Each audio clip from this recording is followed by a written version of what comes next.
So in the previous session, like we have learned a few things about the defects. So like we have discussed what is mean by defect and how we can log the defect in the Jira board and how we can map the defect to the respective user story. And also like we have discussed about the defect lifecycle. So now the next step is like how the developers are going to fix the defects. So for example, okay, so as part of interact testing, so interact testing is nothing but like whatever the testing activities which you are performing in the current sprint, like we call it as an interact testing.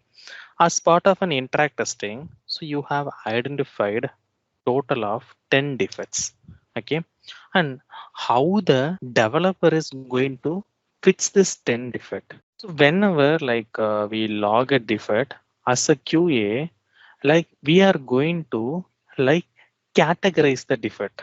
So which is nothing but like we are going to like assign the severity. Okay, so what is mean by severity? So severity is nothing but we call it as an impact level of defect.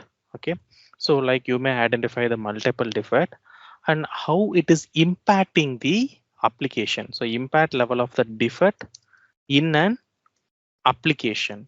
So let's say, okay, so like we can categorize in multiple ways. So like the severity can be like kind of an like critical defects, or it can be like kind of an blocker defect, or sometimes it can be like either the major or minor defect, or it can be like kind of an trivial defect. Okay, so these are the severity level, so which we are going to assign. So as a QA, like we are going to specify the severity. So severity is nothing but we call it as an impact level of the defect. So for example, like you are identifying one particular defect. So because of the defect, so your entire testing activity is blocked. So let's say like you are unable to do anything. So let's say you if you are unable to log in the application, then we can tell it as an blocker defect. So the reason is like because one and only if you log in the application successfully, like you can test something. But if the login functionality is not working as expected, then we can tell it as an blocker defect. So when we can say the defect as a blocker in the sense, so like when we are unable to do any other sort of other testing, okay, our entire testing activity is blocked. And sometimes we'll be log the critical defect. So as I told, we always do the regression testing. So assume that like few of the regression test cases are getting failed. So why it is getting failed in the sense? So because like due to the introduction of the new code, so it is breaking up the existing code. So some existing functionality is not working as expected. So we consider as an critical defect because which is available in the live. So we should like fix that particular functionality as a first priority. So we can say it is an critical defect. So let's say if you are using the net banking application, so inside the net banking, like we may have a number of functionality. So due to some new code, like you are unable to transfer the payment from one person to another person. So we can say it is a critical defect. So why we are telling as a critical defect and not as a blocker defect in the sense? So like even though like if we are unable to test the transfer payments, but we are able to do other sort of testing. We are able to log into the net banking successfully. We are able to view the statements. We are able to view the summary details. So which means the entire testing activity is not blocked. So one and only if the entire testing activity is blocked, we can tell it as a blocker defect, or else like we can tell it as an critical defect. So generally, right, so we always call the regression failure as an critical defect.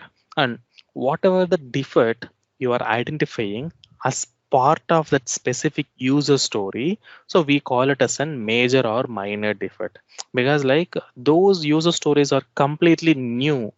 So which means like whatever the like defects which are spotting out, So we can't tell it as an like critical defect, but sometimes it can be like kind of a blocker defect, because due to that issue you may unable to do certain sort of testing in your application.